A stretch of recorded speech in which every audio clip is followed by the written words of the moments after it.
बात करते हैं नाइट्रेटिंग की।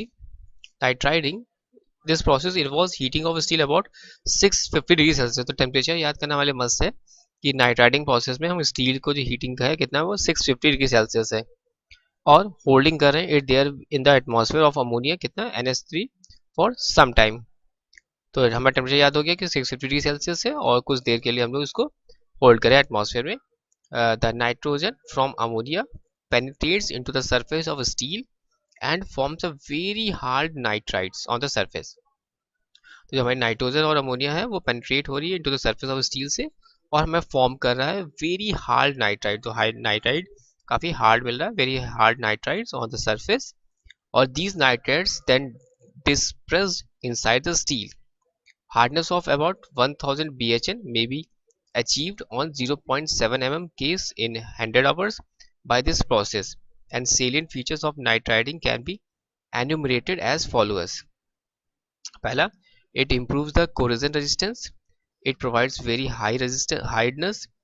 तीसरा, components need not to be machined after the process।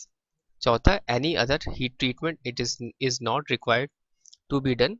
Scale formation does not occur, cracks and distortions are almost absent, it is a costly and time consuming process। This one is the nitriding। This process involves heating of steels to about 650 degree Celsius और holding करना there atmosphere to ammonia for some time. तो हमें हमारा temperature याद हो गया और कुछ देर के लिए। और बात जब हम लोग कर रहे हैं नाइट्रोजन और ammonia penetrates into the surface of steel तो फॉर्म कर रहा है very hard nitrides on the surface. उसके बाद nitride then disperse inside the steel और हार्डनेस की वैल्यू जो है हम देख सकते हैं कितने तक पहुंच सकती है 1000 pHn तक। May be achieved 0.7 mm cases in the 100 hours by this process. तो हमें जो ध्यान रखना है कि नाइट्रेटिंग के जो सेलियंट फीचर्स है, पहला ये है कि ये इंप्रूव करता है कोरोजन रेजिस्टेंस को। अगर वैसे स्टील चाहिए जिसमें हमें कोरोजन रेजिस्टेंस ना हो तो it is improve corrosion resistance. दूसरा, ये प्रोवाइड करता है वेरी हाई हार्डनेस को। और साथ ही साथ तीसरा, components need not to be machine after the process. चौथा, any other heat treatment is not required to be done, कोई भी अदर हीट ट्रीटमेंट प्रोसेस हमें करने की जरूरत नहीं पड़ेगी।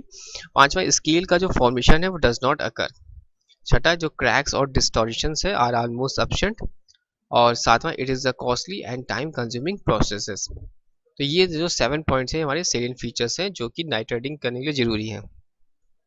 हमने देखा कि इंप्रूव करना कोरोजन रेजिस्टेंस, इट प्रोवाइड्स करना very high hardness, compress need not to be machine after this process. चौथा, any other heat treatment it's not required to be done and scale formation does not occur, cracks and distortions are almost absent।